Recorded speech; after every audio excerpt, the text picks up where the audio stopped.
Hi viewers, welcome to Jira Topics channel. இன்னைக்கு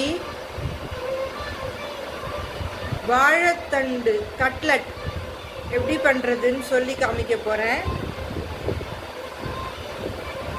அதுக்கு முன்னாடி ஒரு திருக்குறள். தனக்கு உவமை இல்லாதான் தாழ் சேர்ந்தார் கல்லால் மனக்கவலை மாற்றல் அரிது.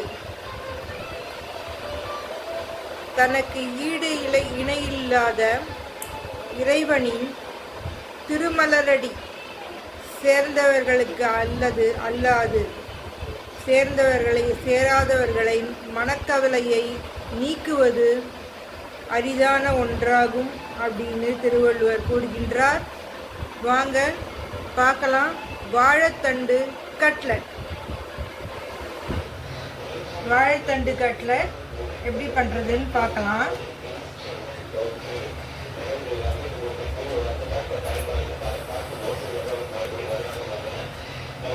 ஒரு அரை டம்ளர், நான் 2 பேருக்கு தான் பண்ணுறேன்.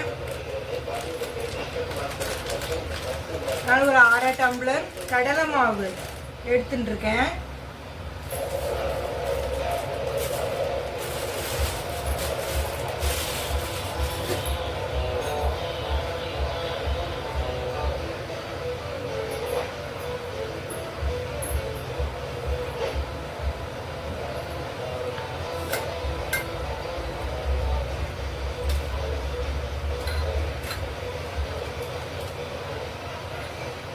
ஒரு அரை ஸ்பூன் அல்லது 3/4 ஸ்பூன் சில்லி பவுடர், காரத்துக்கு தேவையான அளவுக்கு போட்டுக்கோங்க. நான் ஒரு அரை ஸ்பூன் போட்டுக்கிறேன்.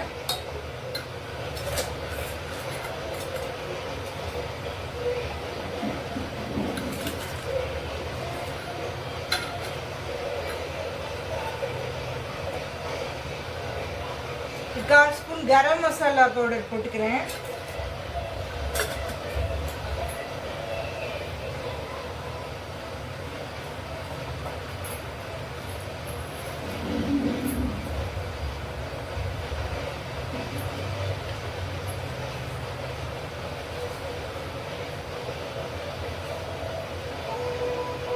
ஒரு அரை ஸ்பூன் உப்பு போட்டுக்கிறேன், தூள் உப்பு. கொஞ்சம் பெருங்காய பவுடர் போட்டுக்கிறேன்.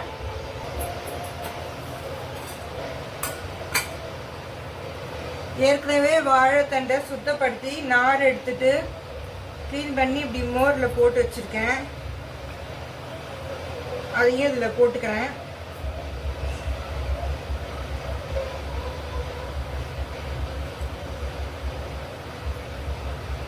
பிசைஞ்சுக்கிறேன்.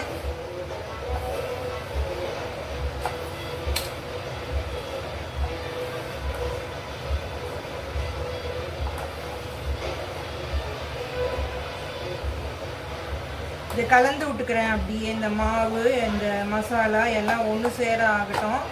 அதனால் அப்படியே கலந்து விட்டுக்கிறேன்.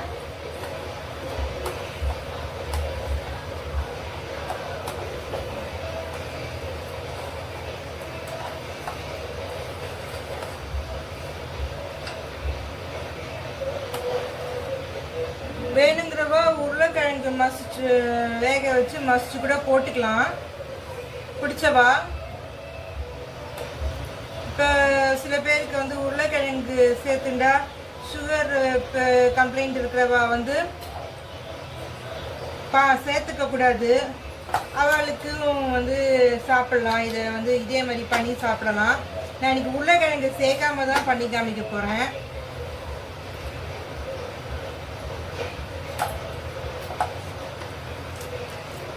இது இப்படி பரவலா இப்படி வச்சுட்டு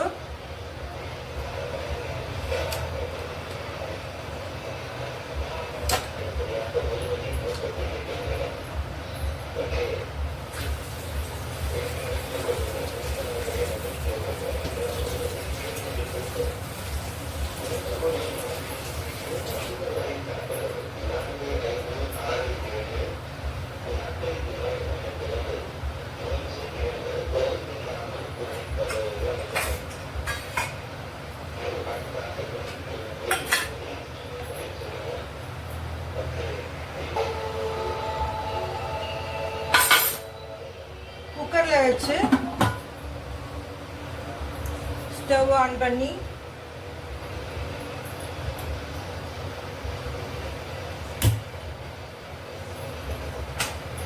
வேக வச்சுக்க. ஒரு 2 விசில் நல்லா, ஒரு 2 அல்லது 3 விசில் விடலாம். வாழைத்தண்டு நல்லா வேகணும், அதுக்காக வேகட்டும், பார்க்கலாம்.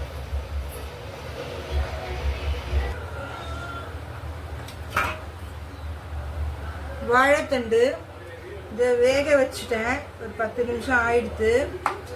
ஒரு 3 விசில் விட்டு வேக வச்சுட்டேன்.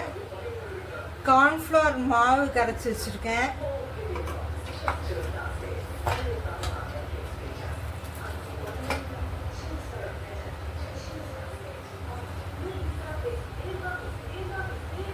வாழைத்தண்டு அப்படியே கோடு போட்டு அப்படியே எடுத்து இந்த கார்ன்ஃப்ளவர் மாவுக்குள்ளே முக்கிறேன்.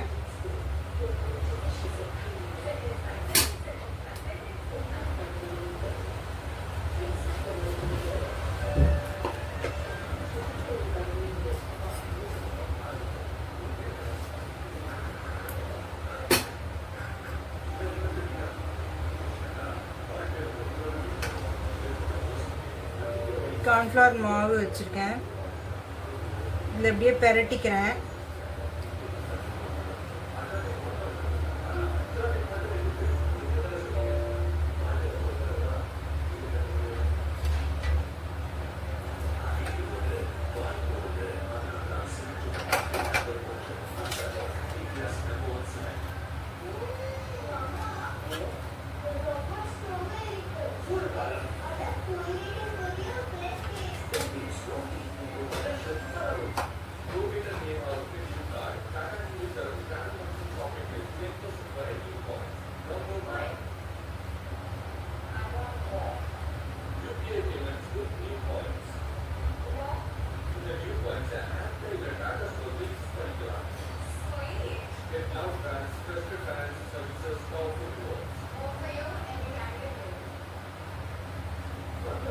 இது ரஸ்க் க்ரம்ஸில் வச்சுருக்கேன். ரஸ்க் க்ரம்ஸு சில பேர்கிட்ட இல்லை அப்படின்னா வச்சுக்கல, சேர்த்து வைக்கலை, அப்படி இல்லாமல் இருந்ததுன்னா ரவை, பாம்பே ரவை இருக்குது பார்த்தீங்களா, அது மேலே கூட இப்படி போட்டு பெரட்டிக்கலாம். ஏன்னா நான் இதை நான் ஃப்ரை பண்ண போகிறேன், ஷாலோ ஃப்ரை பண்ண போகிறேன்.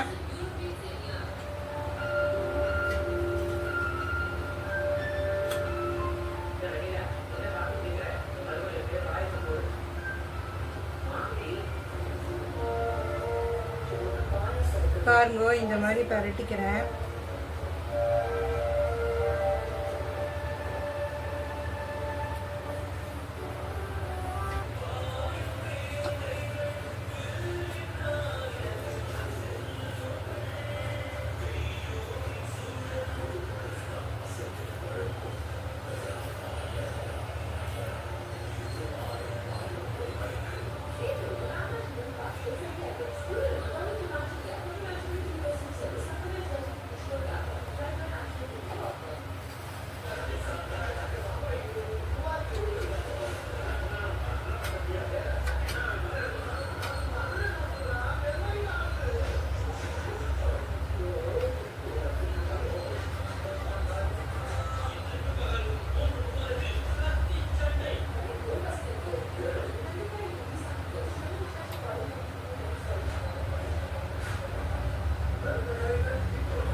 அடுப்பு பற்ற வச்சுக்கிறேன்.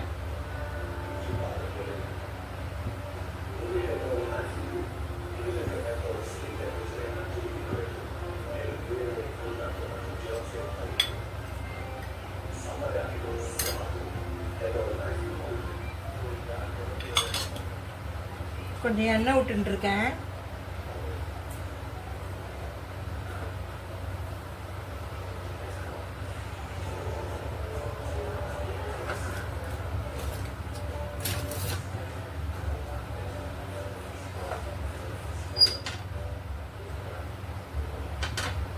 எண்ணெய் சூடாகட்டும்.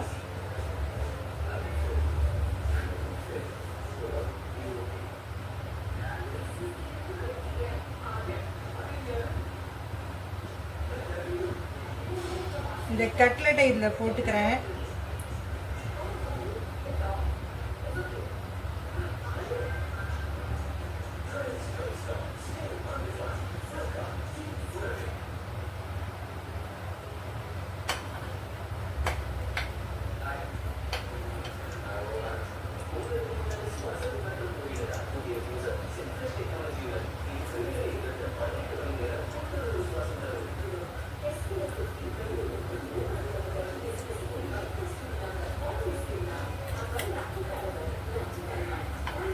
கொஞ்சம் ஸ்லோவாக அப்படியே பரட்டி விட்டுக்கிறேன்.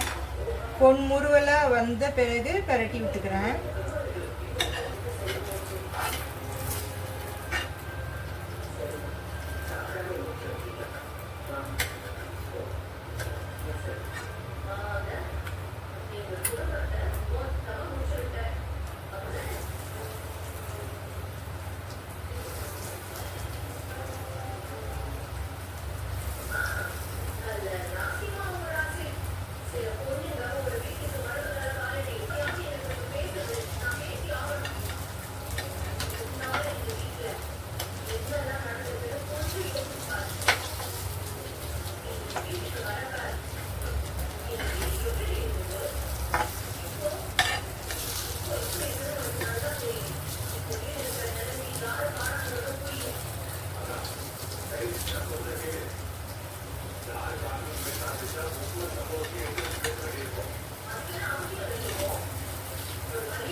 கொஞ்சம் எண்ணெய் இருந்தாலே போதும். இதை நல்லா பண்ணிடலாம்.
பாருங்கோ, எம்மியான வாழைத்தண்டு கட்லெட் ரெடி ஆயிடுத்து.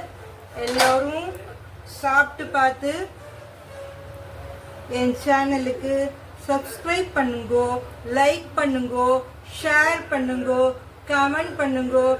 பாய்.